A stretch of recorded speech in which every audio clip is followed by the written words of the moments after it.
নমস্কার বন্ধুরা, মা ও মেয়ের রান্নাবান্নায় আপনাদের সবাইকে স্বাগত।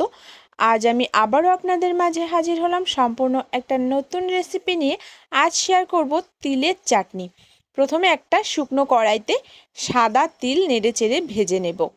এই সাদা তিলের চাটনি একবার আমার রেসিপি ফলো করে বাড়িতে বানিয়ে দেখুন, খুবই ভালো লাগবে খেতে।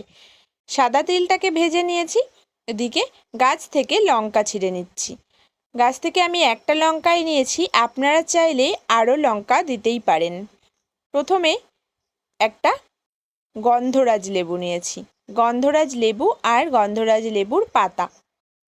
এই সাদা তিলের চাটনিতে কিন্তু অবশ্যই গন্ধরাজ লেবু লাগবে।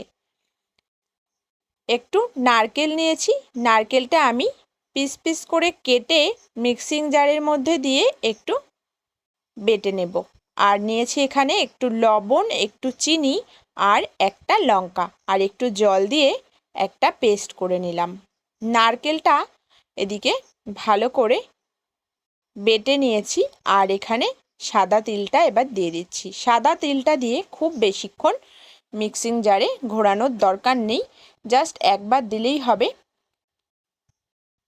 আমার রেসিপি ফলো করে একবার বানিয়ে দেখুন, খুবই ভালো লাগবে। আপনি যদি আমার চ্যানেলে নতুন বন্ধু হয়ে থাকেন তাহলে প্লিজ চ্যানেলটি সাবস্ক্রাইব করে আমার পাশে থাকবেন। ভিডিওর পাশে বেল আইকন রয়েছে, সেটা প্রেস করে রাখবেন, তাহলে যখনই আমি নতুন কোনো রেসিপি শেয়ার করব সবার প্রথমে আপনার কাছে নোটিফিকেশান পৌঁছে যাবে। এবার গন্ধরাজ লেবুটার রস দিয়ে দিলাম। এবার একটা বাটির মধ্যে সার্ভ করে নিলাম।